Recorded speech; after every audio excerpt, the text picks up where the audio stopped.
Hypnosis for entertainment and fun is different than hypnotherapy for healing. Okay अभी तक हम childhood traumas की बात कर रहे हैं या पास्ट लाइफ से हमारे जो ट्रॉमास हमारे साथ जो हर्ट्स हमारे साथ आए हैं वो क्या सिर्फ हमारे बिहेवियर पर ही इफेक्ट डालते हैं या फिर हमारे बॉडी पर भी इसके कोई इफेक्ट्स नजर आते हैं? आगे चेहरे को देकर अंदाज़ा लग जाता है कि हाँ गुस्सा ज़्यादा है या कुछ है, क्या लग रहा है क्या नहीं है, क्या फील है जो डोमिनेंट। अगर आप अपनी हैंड राइटिंग को कॉन्शियसली चेंज करोगे आपका बिहेवियर भी चेंज होगा। सरप्राइजिंग। अच्छा जनरली आपने कुछ लोगों को बोलते हुए सुना है ना कि उसने मुझे अपने वश में कर लिया था, मुझे पता ही नहीं चला, मैंने अपना सब कुछ निकाल कर उसे दे दिया, या जैसा वो कहता रहा मैं बिल्कुल एग्जैक्टली वैसा ही करती रही, उसने मेरे कानों में आकर कुछ बोला, उसने मुझे कुछ दिखाया। ऐसे बहुत सारी चीजें आपके सामने आई होंगी या फिर सिनेमा ने आपको ऐसा कुछ दिखाया होगा, look into my eyes, अब जो मैं आपसे कहूंगा आप बिल्कुल वैसा ही करेंगे। ऐसी बहुत सारी चीजें हैं जो आपके सामने कभी ना कभी जरूर आई होंगी। ये सब रियल है, ये साइंस है, ये ट्रिक है, ये क्या है?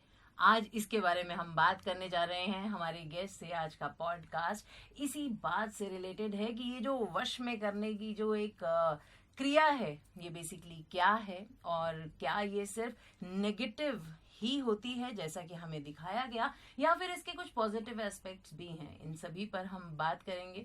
इससे पहले स्वागत है आप सभी का रेडियो वाला पॉडकास्ट में। सपना हूं मैं आपके साथ और आज मेरी गेस्ट हैं लेफ्टिनेंट कर्नल पूजा गुप्ता जी। आप कहेंगे कि मैं बात कर रही हूँ वश में करने की, और लेफ्टिनेंट कर्नल ये मेरा भी क्वेश्चन है जो मैं आज के गेस्ट से पूछने वाली हूँ, क्योंकि इनके पास इतना कुछ है, इतनी एक्सपर्टीज है जिनके बारे में आज वो हमें बताने भी वाली हैं, और बहुत सारे हमारे ऐसे मिथ्स हैं जिन्हें आज वो क्लियर भी करने वाली हैं। तो आपका बहुत बहुत स्वागत है कर्नल साहब। और जो मैंने अभी कहा कि हमारे बहुत सारे मिथ्स हैं और आपकी जो डिजिग्नेशन है और जो बात मैं कह रही हूँ वश में करना या हिप्नोटिज्म की जो बात हो रही है, ये दोनों कहीं मैच नहीं कर रहे। इसके बारे में आप थोड़ा सा पहले क्लियर करेंगे और फिर हम आगे बढ़ेंगे। फर्स्टली फर्स्ट मिथ, हिप्नोथेरेपी आपको अपने वश में करना है। ओके ये पहला मिथ है। क्योंकि thanks to the cinema as you said हम जो देखते हैं, hypnosis for entertainment and fun is different than hypnotherapy for healing. Okay so when I say hypnotherapy, it is आप अपनी सबकॉन्शियस को एक्सप्लोर कर रहे हो। राइट। आप अपने आप को एक्सप्लोर कर रहे हो, आप अपने अंदर जा रहे हो और देख रहे हो कहाँ पे क्या है जो आप कॉन्शियसली नहीं समझ पा रहे हो, वो आप सबकॉन्शियस में जाके देख रहे हो और ढूंढ रहे हो। सो जब हम हिप्नोथेरेपी कहते हैं तो ऐसा कुछ भी नहीं है कि आपका वशीकरण हो रहा है। ओके ऐसा कुछ भी नहीं है कि मैं आपको अपने कंट्रोल में ले रही हूँ।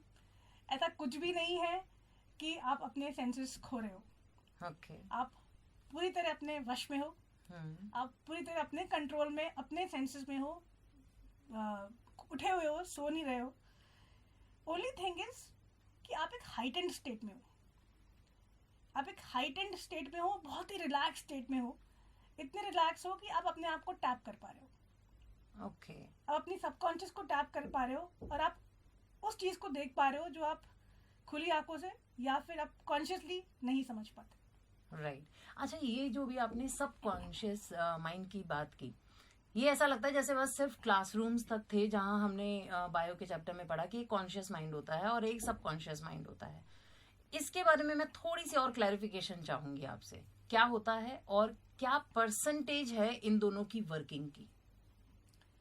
सो व्हेन आई से subconscious mind and conscious mind, surprising facts, people think कि कॉन्शियस माइंड इज एवरीथिंग और हम जो कॉन्शियसली सोच रहे हैं वही हो रहा है।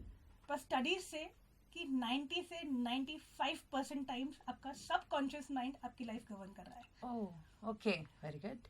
So it is the subconscious thought process that is happening inside you, that is coming through your experiences in life. जो आपने जिंदगी जी है, जैसे जी है, आपकी लाइफ में जो रोजमर्रा में हो रहा है, चाहे ऑफिस में या घर में या कहीं पे भी, वो आपकी लाइफ को एक बहुत बड़े तरीके से गवर्न करता है जो हम कॉन्शियसली समझ ही नहीं पाते। Okay so subconscious I will say 95% आपकी लाइफ को गवर्न करता है और कॉन्शियस सिर्फ 5% गवर्न करता है. Conscious is somewhere getting ruled by the subconscious. Okay right. तो जब हम कॉन्शियस माइंड की बात करते हैं, आपने बताया कि 10 to 5%, 5 to 10% ये ही हमारा माइंड है जो उस टाइम वर्किंग में है.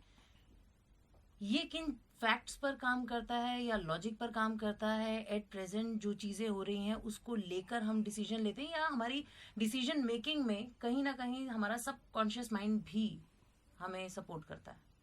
कॉन्शियस माइंड अगर मैं हीलिंग के इससे देखूं या सब कॉन्शियस के उसमें मिला के बोलूं, कहीं ना कहीं वो आपको आपकी लैकिंग जो है उसको दबाने में काम करने में सहयोग करता है, या फिर आपको अपना एक फसाड, आप अपने आप को कैसे प्रोजेक्ट करना चाहते हो उसमें हेल्प करता है.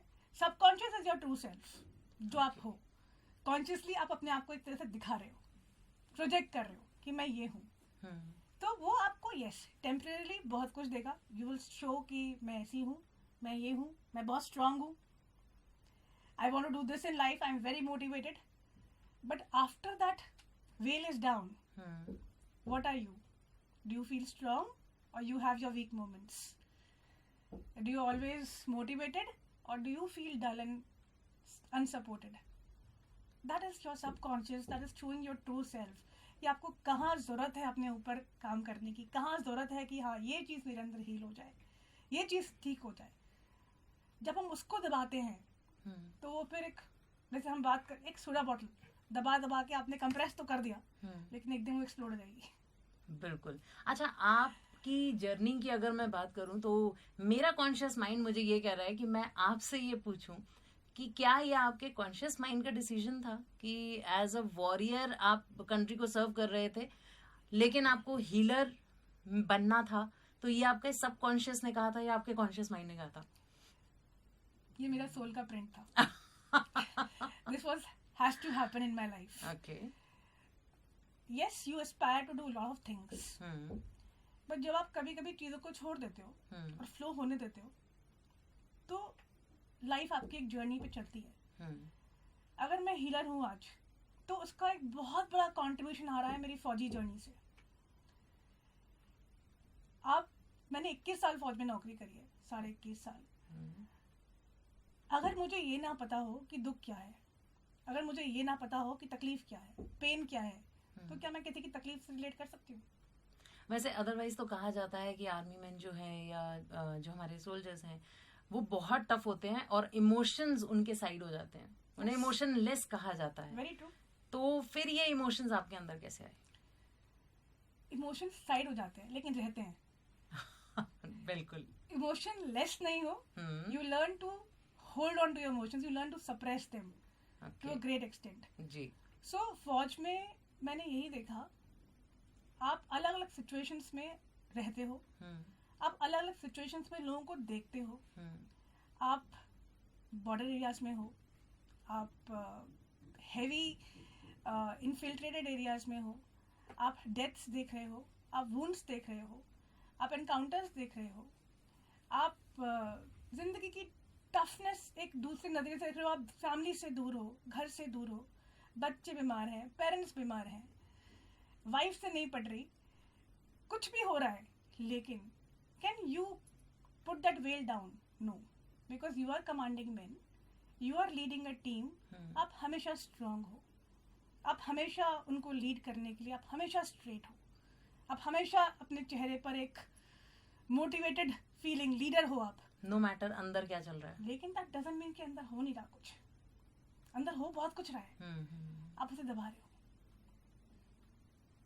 ठीक है, that is a way of life. उस प्रोफेशन की डिमांड ही वो है. लेकिन दैट डजंट मीन कि आपके अंदर कुछ हो नहीं रहा. कभी कभी क्या होता है कि आप इतना दबाते हो कि वो आपका वे ऑफ लाइफ बन जाता है, आप इमोशंस दिखाने ही भूल जाते. सो जब हम बैठते थे साथ में, कभी हल्के मोमेंट्स पे, कभी बॉनफायर हो रहा है, कभी कुछ हो रहा है, या हम ऑपरेशनल एरिया में हैं या एक्सरसाइज पे हैं, when people talk informally, you understand there's so much inside them. There's so much inside them that are holding back.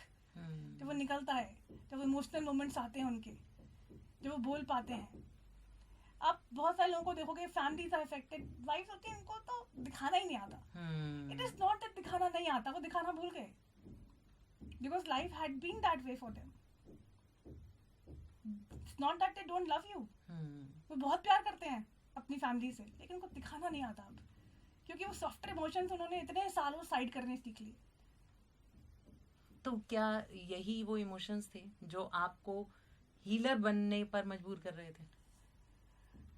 Yes, I always wanted to contribute. Like I said, I'm a Fauji's daughter. I'm a Fauji's wife. I have been Fauji myself all my life. So yes, the journey and my life in the army has contributed a lot because I used to observe. मुझे school से human behaviour में बहुत interest था. अगर कोई आपके पास हाथ दिखाने आ रहा है या जन्मपत्री पढ़वाने आ रहा है, तो कोई तो दुख है ना, लाइफ में कोई तो प्रॉब्लम है, तभी आ रहा है ना, तभी आ रहे हैं, तभी अपने बारे में जानना है ना. अब you can give them information, आपने बता दिया कि हाँ ये प्रॉब्लम है, उसके बाद क्या? वो information is not helping them to grow in life, to heal in life. It's not making them any way better. हो सकता है अनरेस्ट और दे दे, यार ये ऐसा क्यों है. So I was observing people, I was seeing कि कितनी तकलीफ है, कितना पेन है. My life is also going on. It's not that कि मेरी लाइफ भी चल रही है, ठीक है, फौज की नौकरी कर रहे हो, पर आपकी लाइफ भी आगे बढ़ रही है. आपकी शादी हो रही है, आपके बच्चे हो रहे हैं, आपके पेरेंट्स बूढ़े हो रहे हैं, बहुत कुछ चल रहा है बैकड्रॉप पे. वो आपकी जिंदगी भी बढ़ रही है धीरे धीरे. It's not always smooth. You are also going places, you also going to places where you not staying with your family. बहुत कुछ हो रहा है, लेकिन आप उस चीज को अच्छी तरह निभा तो रहे हो. पर कहीं ना कहीं somebody or other is feeling neglected. Somebody or other is feeling कि यार आप होते तो अच्छा होता, which they will not understand. At times they understand, at times they don't understand, but उनके moments तो रह जाते हैं. Right. ये fact है. अच्छा, आपने इतना कुछ किया, जैसे आपने बताया कि लोगों की लाइफ में कुछ चल रहा है, तभी वो अपनी कुंडली दिखाने भी जाते हैं या कोई और भी ऐसे सॉल्यूशंस की तलाश में होते हैं. आप फेस रीडिंग भी करते हैं, you are a tarot card reader also, आप एस्ट्रोलॉजी भी करते हैं. Then why hypnotherapy? Very good question. I started with astrology and palmistry. Okay. I started seeing hands and making horoscopes when I was in school. Okay. I picked it from my dad. My father used to do astrology. And I was very intrigued कि लोग आते थे, uncle मेरी नौकरी कब लगेगी. He used to calculate day wise. And वो मिठाई का डब्बा आ रहा है, मेरी नौकरी लग गई, तो बड़ा इंटरेस्टिंग लगता था यार, ये तो बड़ा अच्छा है. वो इंटरेस्टिंग इसलिए लगता था क्योंकि गिफ्ट्स आते थे या पैसा तो लगता था यार ये जो बोल रहे हैं वो हो क्यों रहा है, ऐसा हो कैसे सकता है. Okay. You used to question also and you wanted to learn that also. बड़ा इंटरेस्टिंग भी था. मतलब आपको इम्पोर्टेंस मिल रही थी ना उस वक्त, तो कि लोग हाथ दिखाने आ रहे हैं, लोग जरा मतलब यार ये बड़ा सही है. तो I wanted to learn. So I used to poke him, मुझे बताओ ये कैसे करते हो, ये क्या करते हो. And I used to sit at times when he was वो रात में ज़्यादा काम करते थे, सुबह जल्द, तो मैं रात भर भी बैठती थी उनके साथ कि सिखाओ मुझे. And I used to practice it also. मुझे मजा आना शुरू हो गया, तो मैंने किसी को कुछ बताया और वो सही हो गया. And then you develop your intuition. It always happens कि जो आपने सीखा है उससे भी ज़्यादा कई बार आप वो चीज़ें बोलते हो जो आपने कहीं नहीं सीखी. Exactly. Because your intuition is speaking now. There's something taking over you which is helping you speak something. Right. अब ये सब तो हो रहा है, लेकिन again as I said, healing नहीं हो रही. मैं फौज में भी आई तो लोगों को पता था ये हाथ देखती है, ये पतरी देखती है, तो लोग मुझसे पूछते थे हाथ देख दे यार, मैं देखती भी थी. बट देन उसके बाद क्या? So I wanted to make a difference. Hypnotherapy हुआ जब मैंने अपनी लाइफ में कुछ फेस किया. I was not having a very smooth life at that time, smooth patch. I think that was a rough patch in my life where I started delving more into my inner self. Okay. I resorted to meditation. And during meditation, it so happened that I traveled back in my mom's womb automatically. It was not influenced. It was not with anybody's help. And I traveled back to my mom's womb and I heard a conversation जो कि मेरे parents के बीच में हो रही थी, which was about me. and an unborn child. And it affected me. I could not move, and when I came out of that situation, I took some time. I had only tears in my eyes, and I called my mom. And मैंने उनको पूछा क्या ऐसी कोई बात हुई थी आपके और पापा के बीच में. And I couldn't make out with her, like, तुम्हें कैसे पता कि अच्छा बेटा हुई थी कि नहीं हुई थी. वो नेगेटिव था जो भी आपको थॉट she said हुई थी. Okay. That changed my perspective towards my dad and mom to a great extent. What I was seeing and what was truth.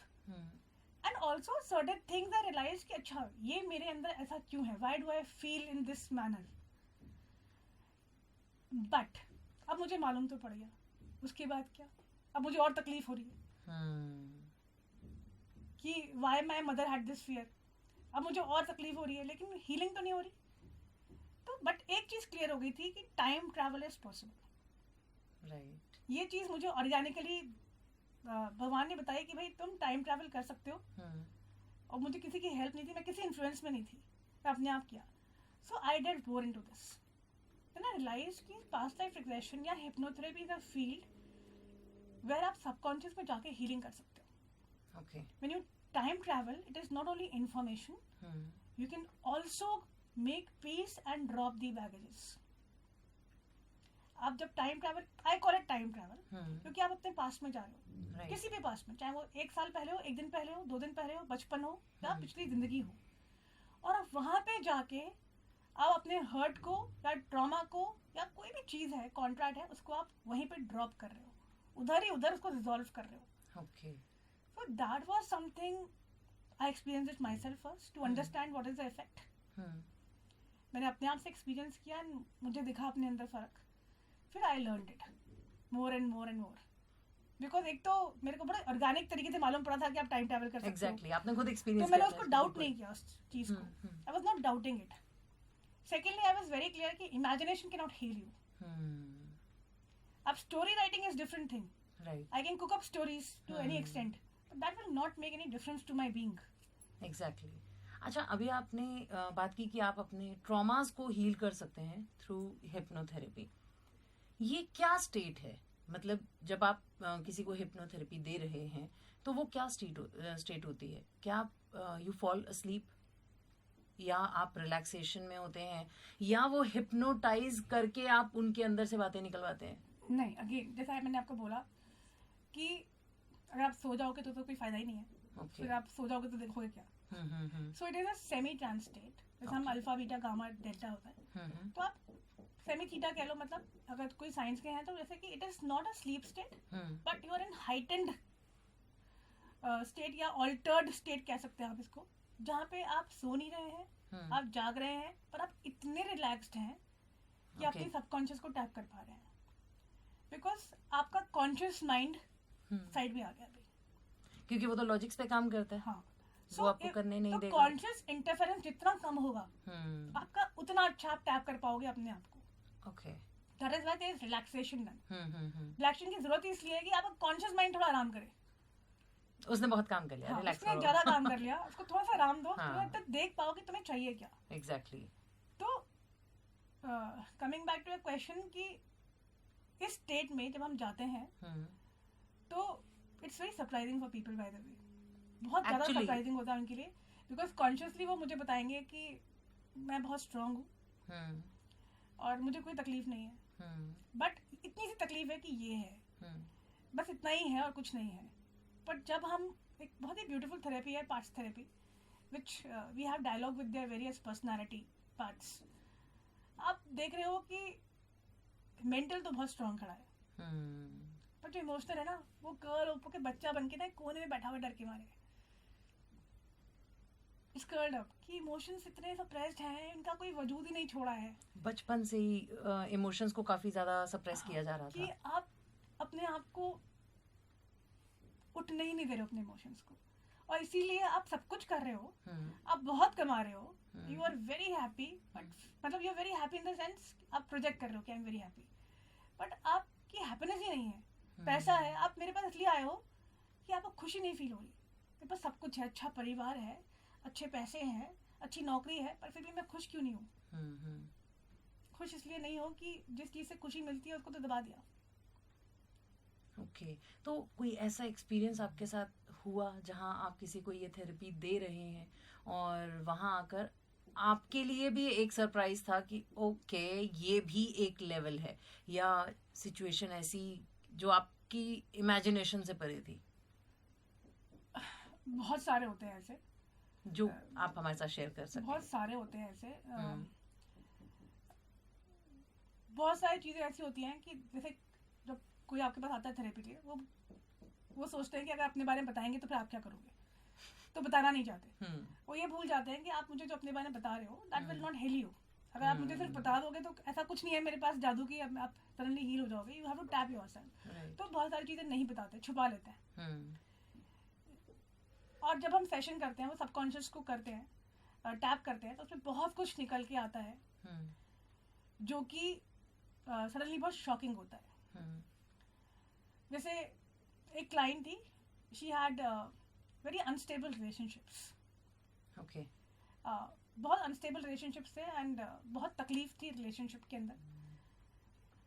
उन्होंने मुझे कुछ नहीं बताया था। मैंने उनसे पूछा था कि आपके बचपन में कुछ, उन्होंने कहा नहीं कुछ भी नहीं है, मेरा बचपन was very beautiful. Okay but then as we move back she was abused as a child by a family member, which resulted in her loss of trust in relationships, which resulted in doubts. तो जो भी उसके relationships थे present life में, उसमें वो trust factor always वो ढूंढती थी, वो trust नहीं कर पाती थी लोगों को, और इसलिए वो बहुत unstable होते थे, क्योंकि हमें realize ही नहीं होता कि हम कहाँ lack कर रहे हैं। हम इंसान को वो trust नहीं दे पा रहे हैं कि वो जो आपको प्यार दिखा रहा है ट्रस्ट ही नहीं कर रहे ना। ऐसा नहीं है कि इंसान में कोई प्रॉब्लम है, वो आपको प्यार नहीं कर रहा, आप उसके लव को ट्रस्ट ही नहीं कर पा रहे हो। exactly. आप ढूंढ रहे हो कि ये मुझे चीट तो नहीं करेगा, क्योंकि वो इंस्टेबिलिटी इन रिलेशनशिप आपने पहले एक्सपीरियंस किया, ये मुझे वायलेट तो नहीं करेगा। ठीक है, which she didn't understand. She when I asked her, मैं तो ये भूल गई थी, पर होता क्या है, आप भूले नहीं हो, आपने सिर्फ पीछे भेज दिया। वो आपके सबकॉन्शियस माइंड में अभी भी कहीं ना कहीं फ्लोट कर रहा है, इसलिए शायद वो आपकी प्रेजेंट लाइफ में इंटरफेयर कर रहा है। अब तो हम बड़े हो गए हैं, वी अंडरस्टैंड कि ऐसा क्यों हुआ है, हम उसको ओवरकम कर सकते हैं। यस, आप उसे सप्रेस कर रहे हो क्योंकि आपने उसे हील नहीं किया। तो अगर किसी भी चीज को लेकर आपकी आंखों में आंसू आते हैं, या तकलीफ होती है या हर्ट फील होता है, मतलब वो आपकी लाइफ में हील नहीं है, सप्रेस्ड है। ये जो सबकॉन्शियस में हमारा जो, जैसे हम स्टोर हाउस भी कहते हैं, जैसे आपने बताया कि कुछ ऐसे एक्सपीरियंसेस हैं जो कि हम कहीं ना कहीं सप्रेस करते जाते हैं और वो हमारी प्रेजेंट लाइफ को या हमारी फ्यूचर लाइफ को कहीं ना कहीं इफेक्ट कर रहे हैं। तो क्या वो हमारी पर्सनल ग्रोथ पर भी कहीं कोई असर डालते हैं? बिल्कुल डालते हैं। जब आप अपने आप को टैप ही नहीं कर रहे हो पूरा, आपका पोटेंशियल तो बहुत ज्यादा है। It is like, okay I will give you analogy. आपका स्मार्टफोन है, उसमें बहुत सारे आपने विंडोज खोल दिए, तो फोन स्लो हो गया। एग्जैक्टली। तो you opening lot of Windows, lot of tabs खोल दिया, वो स्लो हो गया। तो good point is you can close these tabs, right. तो देयर आर बैकग्राउंड एप्स जो चल रहे हैं फोन में, उसको स्लो कर रहे हैं। ऐसे ही आपकी ग्रोथ भी स्लो हो रही है, क्योंकि आपका बैकग्राउंड में इतना कुछ चल रहा है जो आपने खोल के रखा है, बंद नहीं किया। So now these things are affecting your growth, your focus, your potential, your capacity to perform, productivity, सभी चीज फर्क पड़ रही है, बिकॉज कहीं ना कहीं हैप्पीनेस ही मिस होगी ना लाइफ में। तो ये थेरेपी कितना पीछे जाती है? जैसे आपने बताया कि जब आप सेशंस करते हैं, आप अपने क्लाइंट को इंड्यूस करते हैं, तो आप कितना पीछे जाते हैं? चाइल्डहुड तक जाते हैं? जैसे आपने बताया व्हेन यू ट्रैवल्ड, तो आप अपनी मदर के वूम में गए। क्या हम उस सिचुएशन में भी जा सकते हैं, या हम पास्ट लाइफ में भी जा सकते हैं? बिल्कुल जा सकते हो। ओके। पास्ट लाइफ में क्या, बहुत सारी पास्ट लाइफ में जा सकते हो, डिपेंडिंग कि आपका हर्ट कहाँ से आ रहा है, डिपेंडिंग कि आपको क्या चीज फर्क डाल रही है, because as I said it is subconscious healing. तो सबकॉन्शियस आपको लेकर ही वहीं जाएगी जहाँ पे आपका रिजॉल्व है। ओके। आपका subconscious, that is there is a procedure to follow it, कि भाई आपको तकलीफ क्या हो रही है। जब हम उस चीज को बात करना शुरू करते हैं या सेशंस के लिए हम प्रिपेयर करते हैं, तो subconscious will take you to the place वो जहाँ पे है, उसका तोड़ जहाँ पर है, Okay. Like one person came to me. She said कि मुझे ट्रेनिंग करनी है, मुझे पढ़ाना है लोगों को, I want to teach. Okay. But somehow मेरी लाइफ में कहीं से भी नहीं आ रहा, पर पता नहीं इतना ज़्यादा स्ट्रॉन्ग है कि मुझे लोगों को सिखाना ही है. I want to train people and I am not getting opportunities for this. मुझे पता नहीं क्यों है ये, लेकिन मैम मुझे तो लोगों को सिखाना ही है. We travel back in one of life.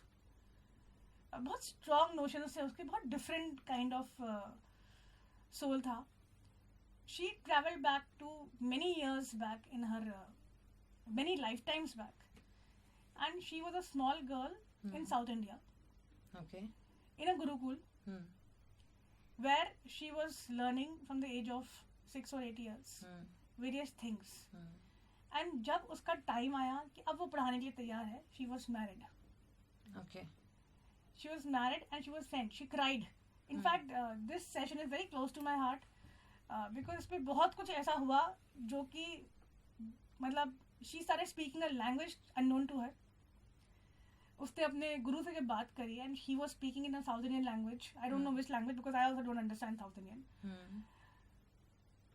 But when further deepened she interacted with him in the same language.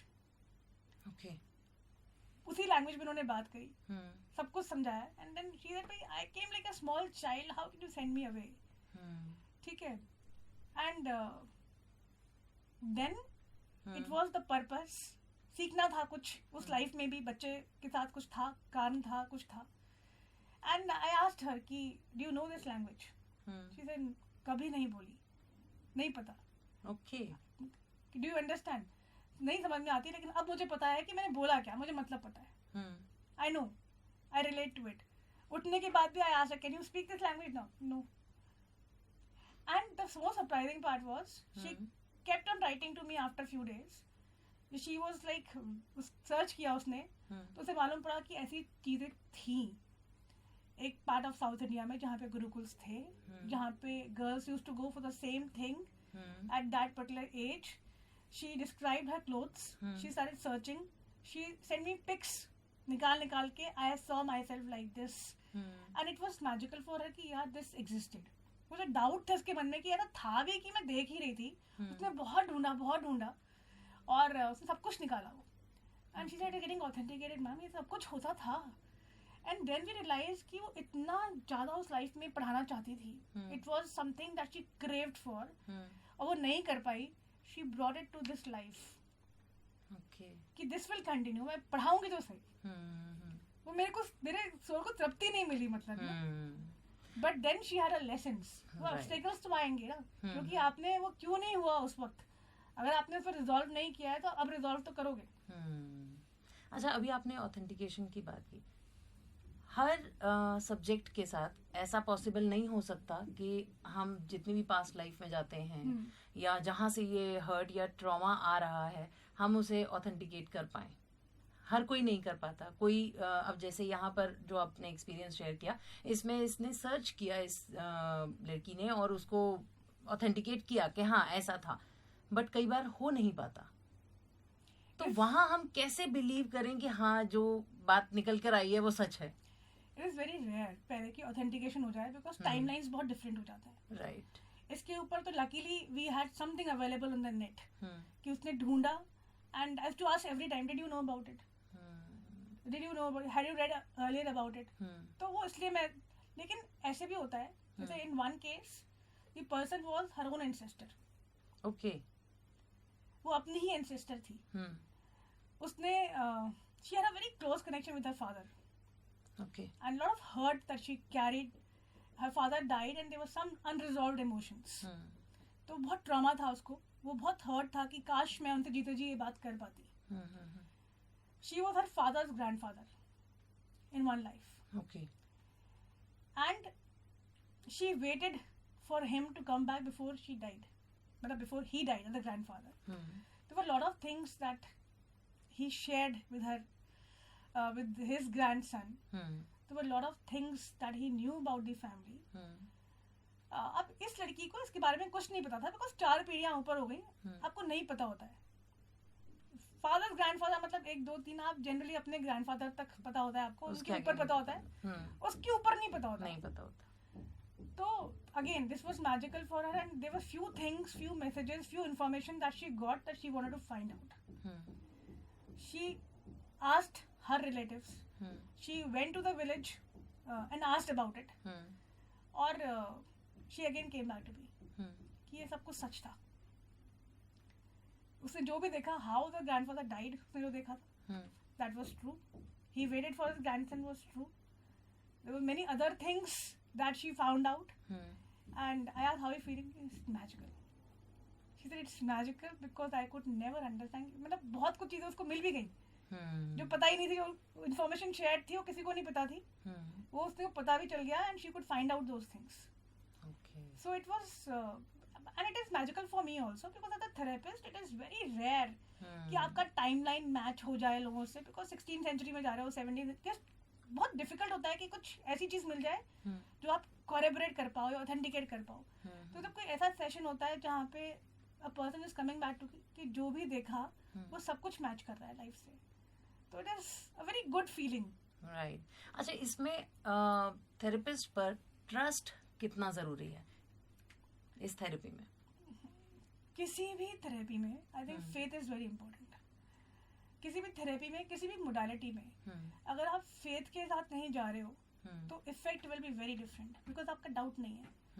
तो trust, yes, that is why I prefer talking to people कि आप मुझसे बात करो, जान लो यू कैन ट्रस्ट मी और not, because it is very important. It is about you, it is not about me. Right. आप अपने लिए आए हो, आपको बहुत जरूरी है कि आप उस चीज को ट्रस्ट के साथ आगे बढ़ो, तो yes, trust definitely makes a difference. कभी ऐसा हुआ आपके साथ, इतने सारे एक्सपीरियंस आपने हमारे साथ शेयर किए, कभी ऐसी बात आई हो कि आपने पूरा सेशन ओवर हो गया और आपने उन्हें बताया this is what you told me in that state, और बाद में वो कहे नहीं ऐसा तो हो ही नहीं सकता, नहीं ऐसा बिल्कुल नहीं हुआ, मतलब एक वो डिस्ट्रस्ट दिखाने वाली चीज की उन्होंने कि नहीं, डिनायल भी काफी किया उन्होंने, तो ऐसा हुआ कभी?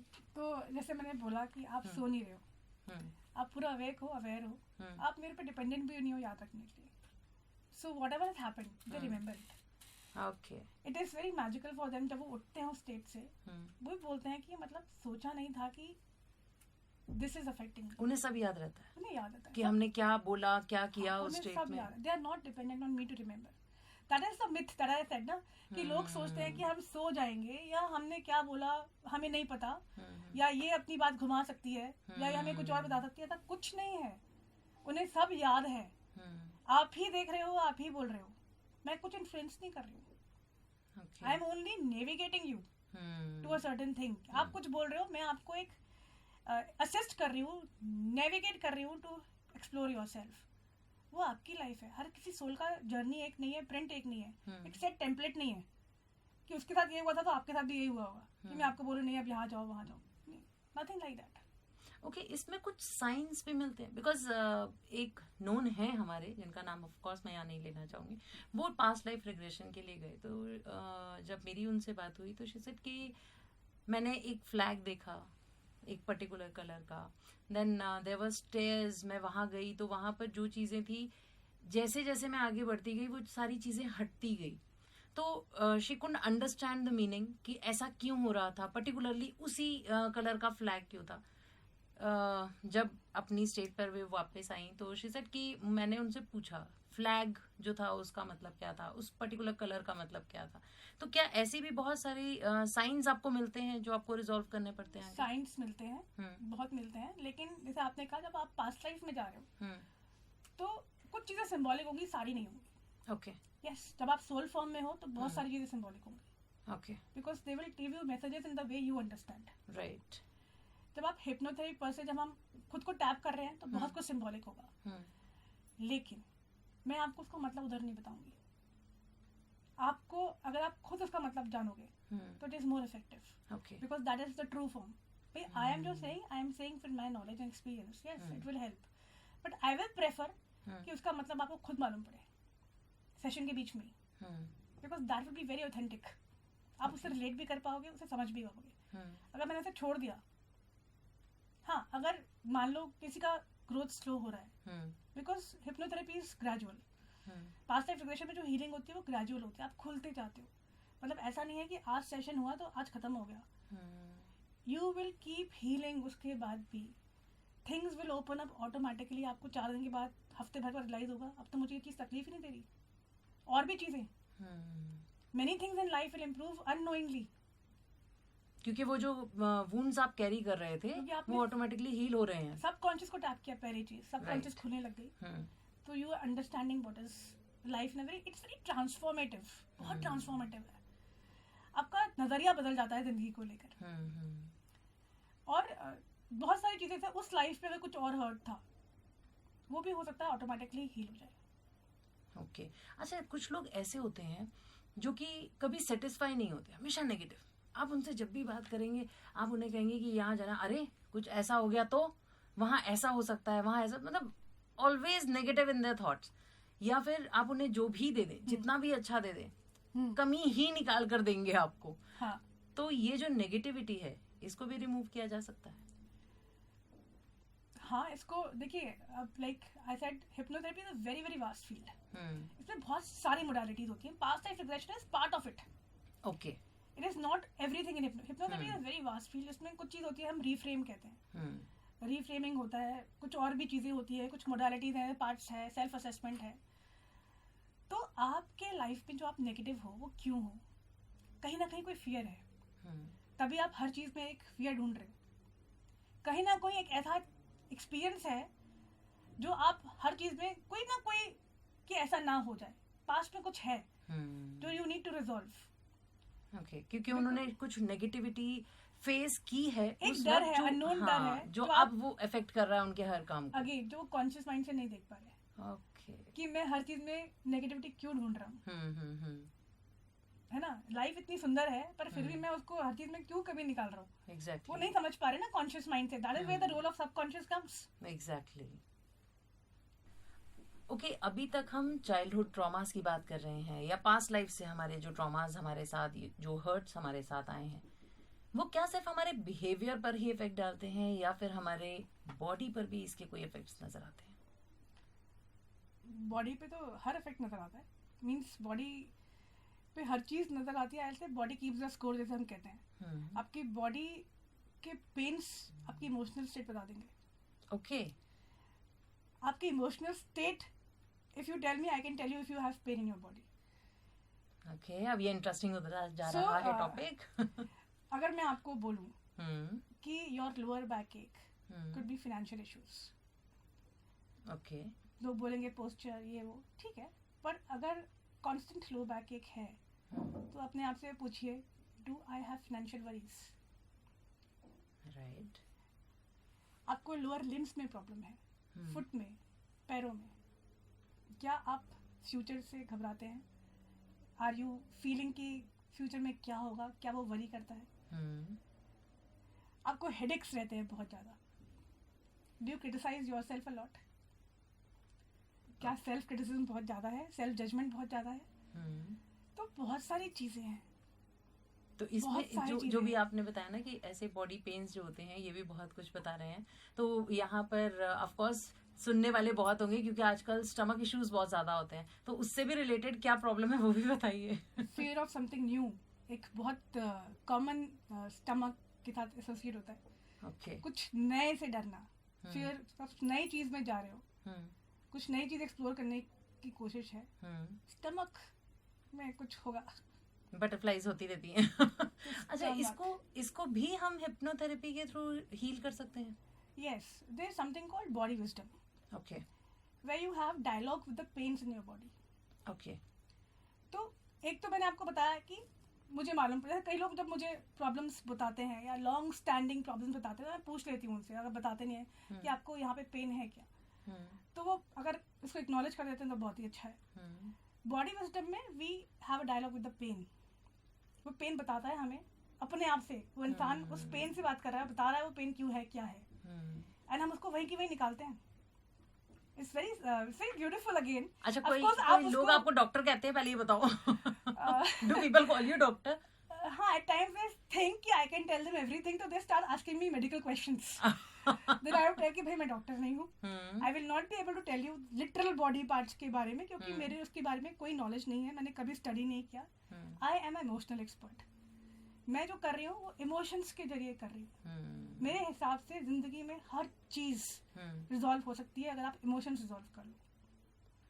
Like since you spoke about body, there are 3 layers to us. Emotions that give you distress, mental that gives you disorder, physical that gives you disease. A disease is the most superficial. You take care of the first 2, आपकी body से disease eliminate हो जाएगी. बहुत बड़ा खुलासा है ये, बहुत बड़ा खुलासा है. अगर आप लॉन्ग टाइम मेडिकेशन पर हैं तो आप रूट कॉज पर जाइए. आपके फर्स्ट 2 स्टेजेस जो मैम ने बताया, आप उसके ऊपर काम करेंगे ना, तो आपकी ये जो मेडिकेशन है ना वो बिल्कुल ठीक हो जाएगी और खत्म हो जाएगी और डिसीजेस खत्म हो जाने वाली हैं. Doctors who are having experience of 50-55 years, they will start hating you for this. I spoke to them, some of them who delved into spirituality after some time.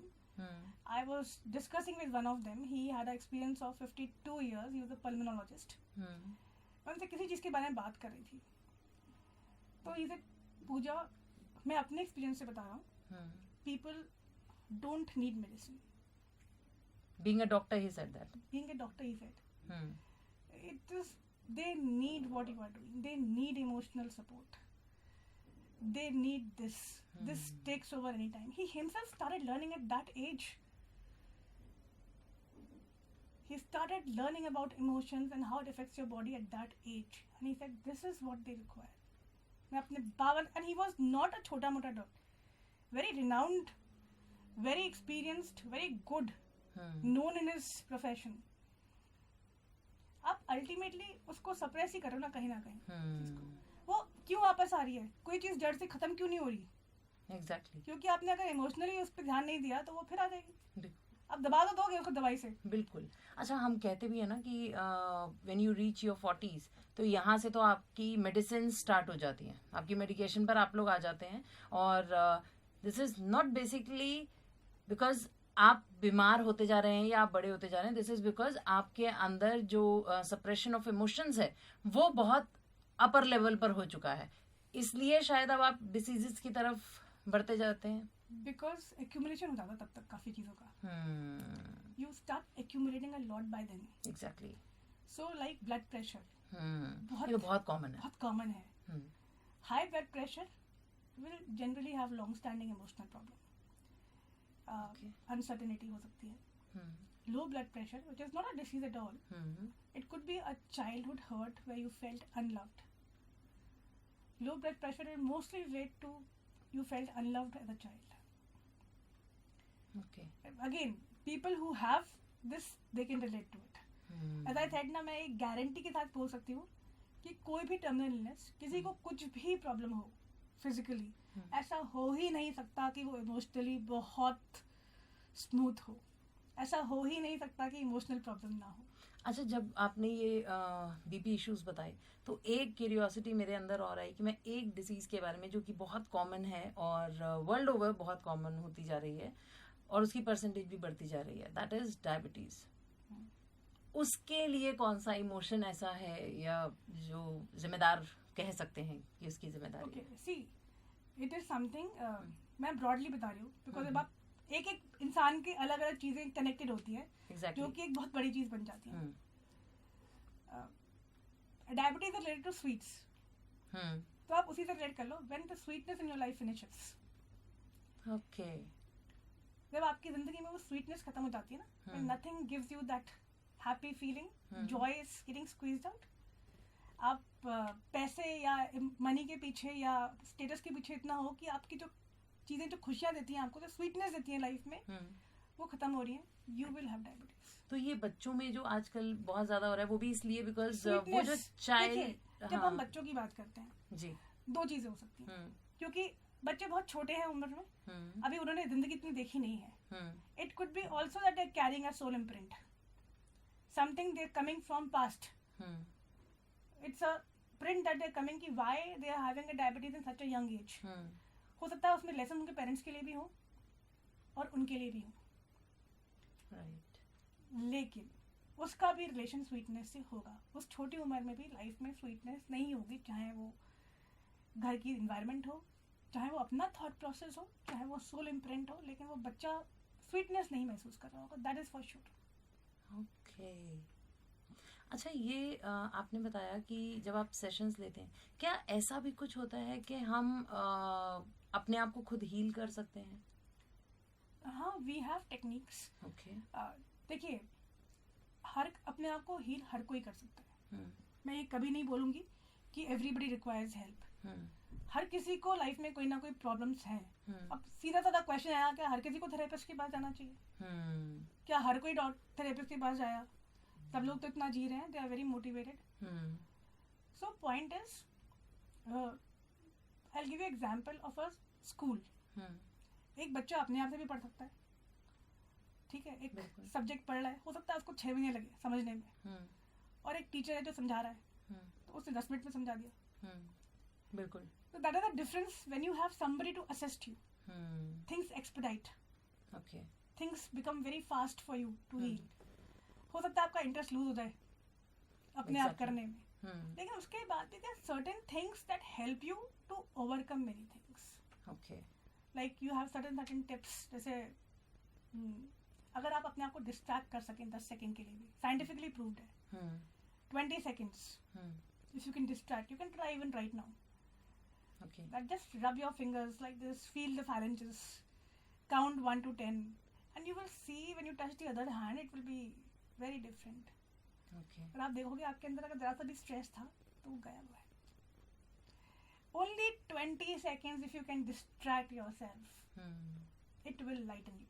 अच्छा, मैं इसमें अपनी ही एक क्वेरी लेती हूँ. अब now when I start doing something which is either creative writing और something, what I've started doing is I rub my fingers, और मैं ये करती हूँ. And I noticed it yesterday also कि I was writing something, और लिखते लिखते आई ऑब्जर्व कि मेरी ये उंगलियां चल रही हैं.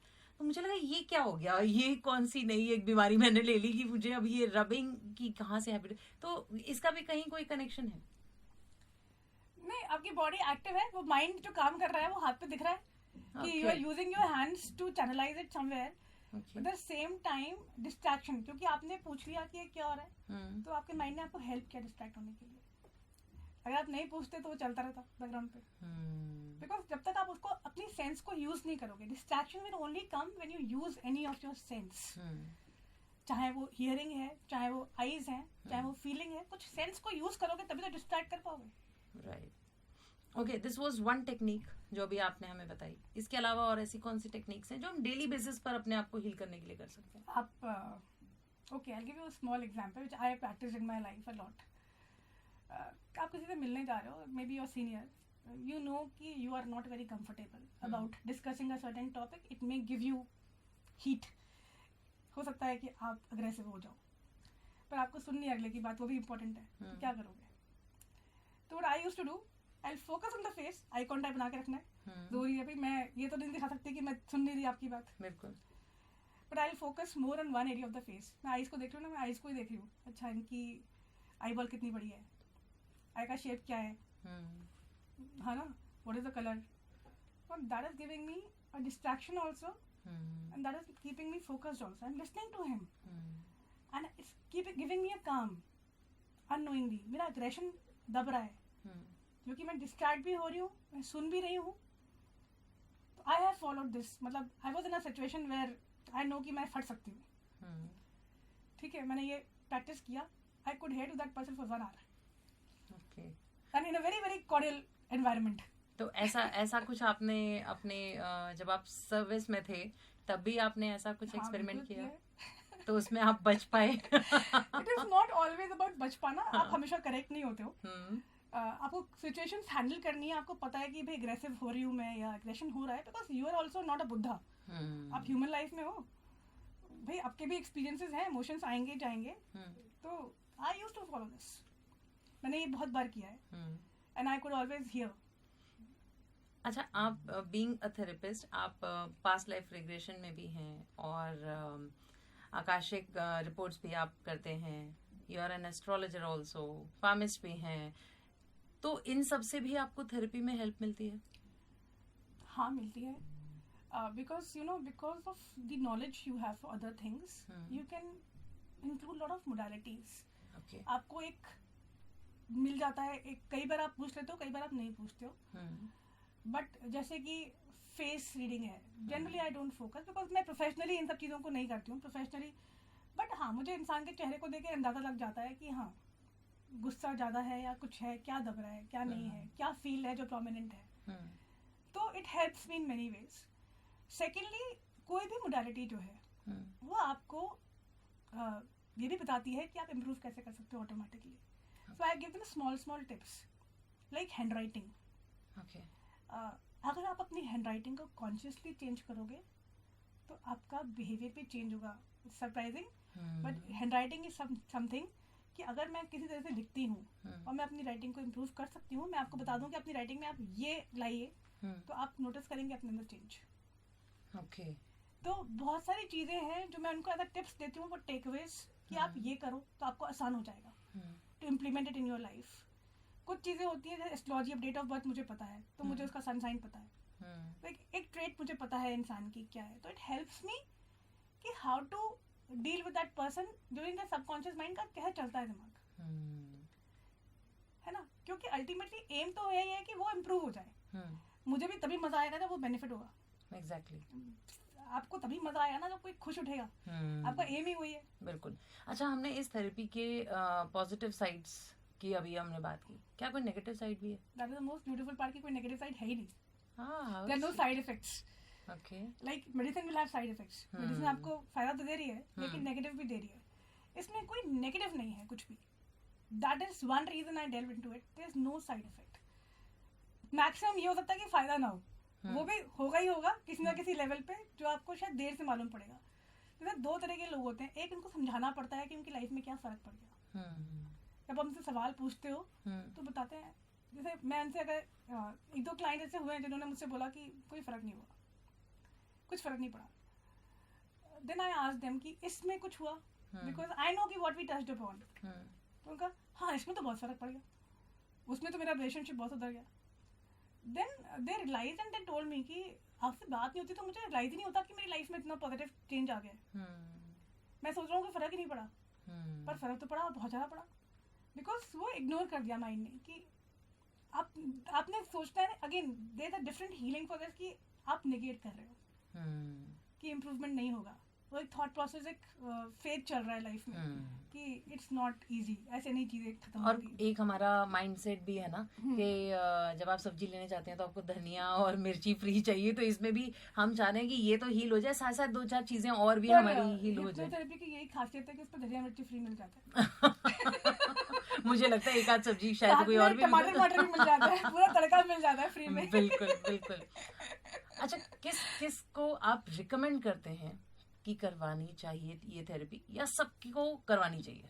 सी, ट्रॉमास तो है लोगों को, पर आपको कब ये रियलाइज हो कि आपको थेरेपी की जरूरत है? फर्स्टली मैं बोलूँगी एक्सेप्टेंस बहुत जरूरी है. हम अपने आप को एक्सेप्ट नहीं करते the way we are. Right. हम अपने आप को, हम दुनिया को बोलते हैं हमें जज मत करो, पर सबसे पहला स्टेप है आप खुद को जज करना बंद करो. ट्रू. हम खुद को बहुत ज़्यादा जज करते हैं. सेकेंडली, हम दुनिया से कुछ भी बोले, हम खुद से तो सच बोले. मेरी क्या स्टेट है मुझे पता है, पर मैं खुद से सच तो बोलूँ कि मुझे क्या स्टेट है. जब मैं खुद से सच बोलूँगी तो ही मैं एक्सेप्ट करूँगी ना. You will know yourself कि you need help. I feel the most courageous thing is when you say I need help. अगर आपको रोना आता है, अगर आप बहुत ज़्यादा आलूस फील करते हो, if your feeling low moments have become very frequent, if you have unexplained things to आपका निजात नहीं मिल रहा, you should take help before it is. and मेरा कहना है कि before क्यों, अगर छोटा सा स्टेट भी है and you want to, why to live with that baggage? लोग पूरी जिंदगी बैगेज उठा के चलते हैं. ऐसे भी लोग हैं जो मेरे पास 75 years की एज में आए हैं with a hurt they carried from 3 years of age. And they are telling me कि जब मैं 4 साल का था तो मेरी लाइफ में ये हुआ था, ये मुझे अभी भी तकलीफ देता है. Without realising and then they have realised it at 75 years कि बिकॉज वो इस चीज से गुजरे थे और उनकी पर्सनालिटी एक तरह से हो गई बिकॉज ऑफ दैट, उनके बच्चे भी उनसे अब दूर हो रहे हैं बिकॉज उनके बिहेवियर में रिफ्लेक्ट करता है. And now at this stage they want to heal themselves out of it. या आप 40 years तक वेट कर रहे हो, कुछ हुआ आपका, एंड नाउ यू से कि my relationships are getting affected. कुछ बड़ा होता है तब हम रियलाइज करते हैं और तब हम हेल्प के लिए हमारे आगे हाथ से जाते हैं. चीजें छूटने लग जाती हैं, Exactly. लोग छूटने लग जाते हैं, बिल्कुल. तब हम रियलाइज करते हैं. या हमारी हेल्थ बहुत चली जाती है. तभी मैं कहती हूँ कि बच्चों के लिए it's the best thing. Why to make them live with baggage all their life. किस एज के बच्चों के लिए? Anybody after 7 years, till 7, nothing should be done to the child. Okay. Nothing. This child should not be touched. Okay. After that, तो 8 to 80 years कोई भी आ सकता है. I have clients from 8 to 80 years. So, जब आप 8 साल के बच्चों को टैप करते हो कि हीलिंग बहुत होती है, बट टीनेज जो है मैं बोलूंगी बिकॉज इतना कुछ चल रहा है लाइफ में. Teenage is age such when the child is hitting puberty. आपकी biological clock is in conflict to your career clock. आपको करियर भी तभी डिसाइड करना है. Exactly. तो सब कुछ कॉन्फ्लिक्ट में चल रहा है. आपके हार्मोन्स भी डेवलप हो रहे हैं. माता पिता से लड़ाई भी सबसे ज्यादा उसी टाइम पे हो रही है. पेरेंट्स भी परेशान है कि मेरा बच्चा मेरी नहीं सुनता. तो that is the time, I think the best time कि आप बच्चे की एनर्जी को चैनलाइज करो, वो समझ पाए कि उसे क्या चाहिए. अच्छा, अब जब हम बात कर ही रहे हैं तो मैं कुछ बच्चों के बारे में जो आजकल बहुत कॉमन उनमें सिम्टम्स देखे जाते हैं, हम उनके ऊपर बात करेंगे. ओवर एग्रेसिव होते हैं कुछ बच्चे. उसका रीजन क्या है? देखिए, या तो उसमें दो चीजें हो सकती है. अगेन, अगर बच्चों की हम बात करें, अगर बड़ा ओवर एग्रेसिव है तो मतलब डेफिनेटली 90% टाइम चाइल्डहुड से आ रहा है. Okay. लेकिन अगर बच्चा ओवर एग्रेसिव है तो या तो घर का माहौल ऐसा है कि उसकी आवाज कहीं ना कहीं दबती है, उसे चुप करा दिया जाता है, तुम चुप रहो, या फिर वो एग्रेशन अलग फॉर्म में, मतलब जब भी कोई सप्रेशन होगा और अगर उसको आपने रिजॉल्व नहीं किया है तो it will come out in form of some aggression. अब वो अग्रेशन किस तरह का है वो बहुत इंपॉर्टेंट है. अगेन, अगर बच्चे की उम्र पे डिपेंड करता है कि वो क्या उसका प्रिंट है, क्या वो पिछली जिंदगी से आ रहा है कि इसी जिंदगी का है. पर अग्रेशन इज समथिंग जो कि आपका कोई ना कोई सप्रेशन, अगर आप बोलते ज्यादा हो, aggression is you fight back या आप लड़ाई करते हो, मतलब बचपन में कहीं ना कहीं नेग्लेक्ट बहुत हुए. ओके. कहीं ना कहीं नेग्लेक्ट, किसी ने आपको इम्पोर्टेंस नहीं दी, या आपके साथ फ्रेंड्स नहीं थे, या खेलते नहीं थे, या आपको नेगेट कर देते थे, साइड में कर देते थे. ऐसा हो सकता है. ऐसा भी हो सकता है कि मम्मी पापा से खूब सारी पिटाई लगी हो और आप उस चीज को निकाल नहीं पा रहे. हाँ, वो भी हो सकता है. देखिए, हर बच्चा अलग है. एक घर में सेम पेरेंट्स के दो बच्चे हैं, सेम अपब्रिंगिंग है, सेम स्कूल है, फिर भी उनका लाइफ का थॉट प्रोसेस बहुत अलग है, क्योंकि उनका पर्पस जिंदगी में अलग है, सीखना अलग है.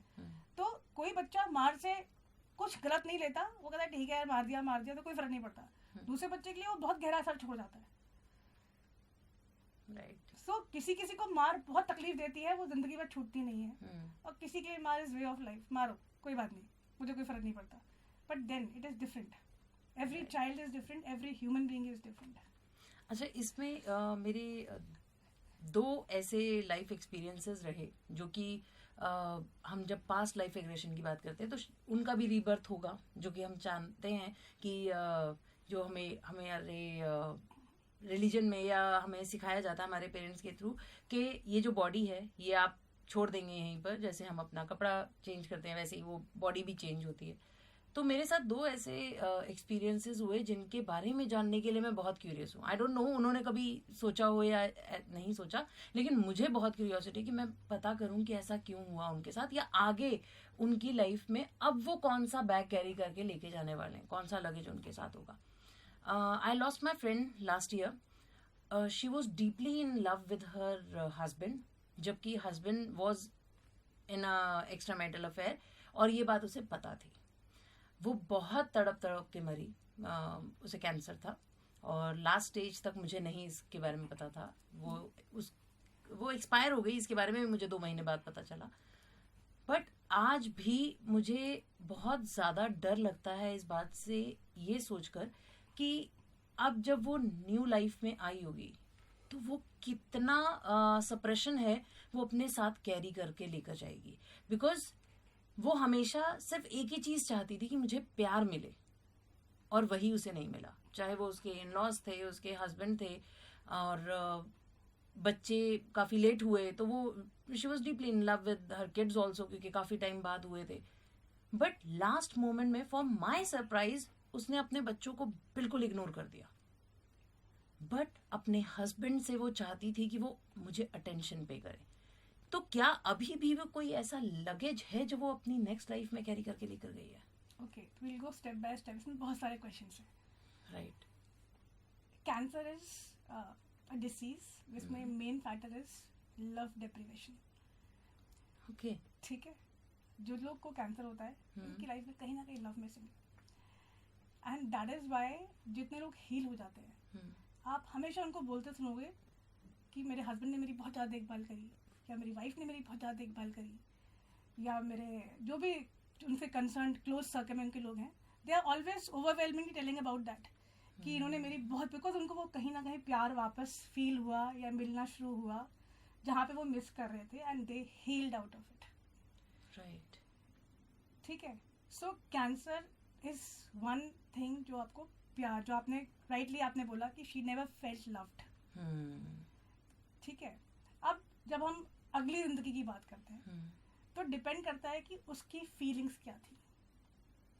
और हस्बैंड की अलग अलग हैं, दो अलग इंडिविजुअल्स हैं ना, दोनों का लाइफ के लिए परसेप्शन अलग है.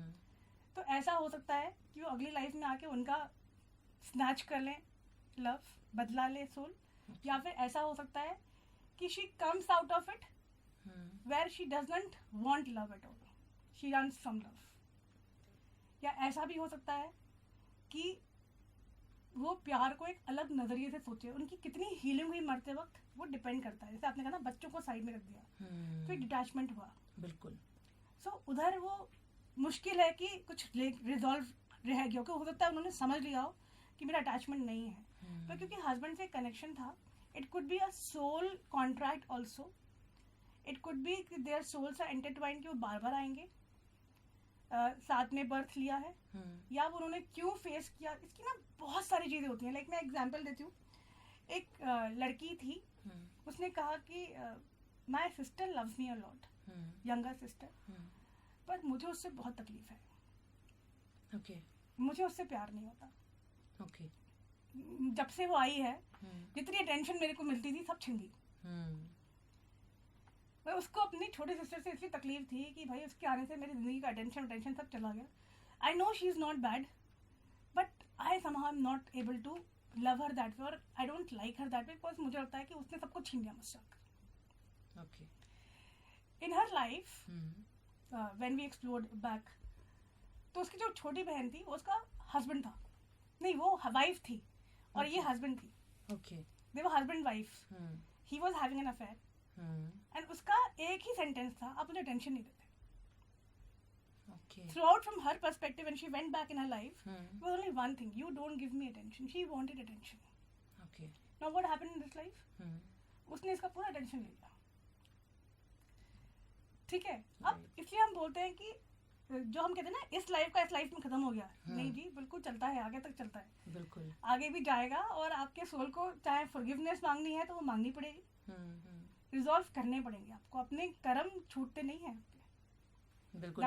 ये प्रारब्ध हाँ. है ना, आप अपना कर्मा जोड़ते भी हो और रिजॉल्व भी करते हो. ठीक है. बिल्कुल. अगर हम सोचे ना कि यार मैंने जो किया खत्म, नहीं भाई, you will, that is why I say who knows how you are going to come. So never mistreat people. Right. तुम्हें नहीं पता कि तुम्हारे साथ क्या होने वाला है आगे. Right. Intention is very important. आप किस इंटेंट से कुछ कर रहे हो. एग्जैक्टली. अच्छा, ये तो एक नेगेटिव हुआ कि जब हम नेक्स्ट लाइफ में जाएंगे तो अगर कुछ लगेज हमारे साथ है तो वो बैगेज हम कैरी करके लेकर आ रहे हैं, जो कि आगे की लाइफ पे भी अफेक्ट करेगा. कुछ बच्चे ऐसे होते हैं जिन्हें हम कहते हैं गॉड गिफ्टेड है. लाइक हम शकुंतला देवी जी की बात करें तो she never went to school, but यहाँ उन्होंने मैथमेटिशियन थी, और विदाउट पेन और नोटबुक वो बड़ी बड़ी प्रॉब्लम्स को सॉल्व कर देती थी. रिकॉग्निशन उनके पीछे पीछे भाग रही थी. तो क्या वो भी पास्ट लाइफ से कहीं रिलेटेड था, या ये गॉड गिफ्ट जिसे हम कहते हैं, ये सच में ऐसा कुछ होता है? बिल्कुल होता है. जनरली जब आपके अंदर कोई ऐसी एबिलिटी होती है जो मोर देन नेचुरल होती है, या आप चाइल्ड प्रोडिजी बोल रहे हो, गॉड गिफ्ट बोल रहे हो, you will generally find these people have a larger purpose in life. उनको फेम भी इसलिए मिलता है कि they can set an example for many things. They can teach people in unknown ways. They will always have a larger purpose for the masses. It is not a smaller purpose limited to themselves. उनका purpose हमेशा बड़ा होगा, which will touch many lives, which will leave an impact on mass. So they are generally souls, the chosen ones, who've come for this purpose. कि आप उनकी life से कुछ सीखा है, वो बहुत तकलीफ भी क्यों ना हो. कोई केसेस ऐसे होते हैं जो बहुत नोन हो जाते हैं, जो बहुत तकलीफ होती है. A larger purpose is hidden there. Okay. उनके नाम पे पॉलिसीज बन जाती हैं, उनके नाम पे रिफॉर्म्स हो जाते हैं. ठीक है, वो पेन का भी पर्पस है. Everything has a purpose. Okay, हमारी लाइफ का क्या पर्पस है ये अब तक हिडन है या फिर हम जान नहीं पाए हैं. इसके लिए मैं बिल्कुल कांटेक्ट करने वाली हूँ, और अगर आपको भी अपनी लाइफ का पर्पस जानना है तो आप कांटेक्ट कर सकते हैं. वैसे ये नाम मैंने पहले आपको बता दिया था, अगर नहीं दिखा है तो पहले स्टार्टिंग से इस पॉडकास्ट को एक बार देखिए. अब जैसे कि हम ऑलमोस्ट अपनी सारी बातों को कवर करते हुए हम आगे बढ़े हैं, कोई एक मैसेज जो आप हमारे ऑडियंस को यहाँ से देना चाहें.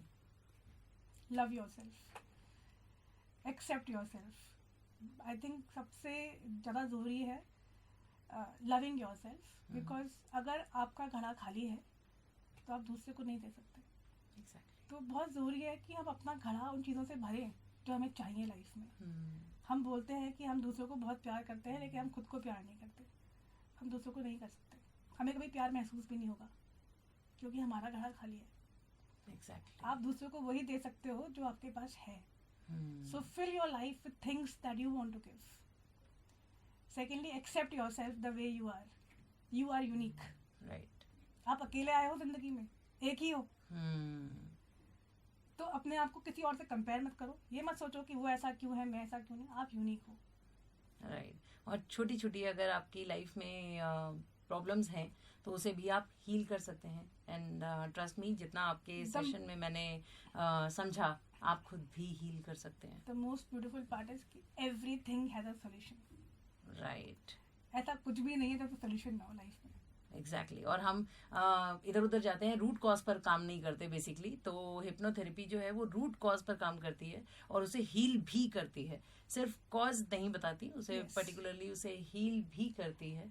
और जैसा कि आपने बताया कि 7 साल से ऊपर के बच्चे 7 to 80 के लोग इस थेरेपी का फ़ायदा उठा सकते हैं. तो आज डॉक्टर्स इस सेशन को बहुत ज़्यादा पसंद नहीं करने वाले हैं, लेकिन मुझे लगता है कि जो टाइम ट्रैवल आपने किया था, आज हमने भी एक ऐसा ही टाइम ट्रैवल किया है. पीछे भी गए और हम आगे भी गए, और प्रेजेंट में भी हम रहे, और बहुत कुछ सीखने को मिला. बहुत कुछ पता चला कि एक अलग दुनिया भी है जो आपको बहुत कुछ देती है, तो आपसे बहुत कुछ ले भी लेती है.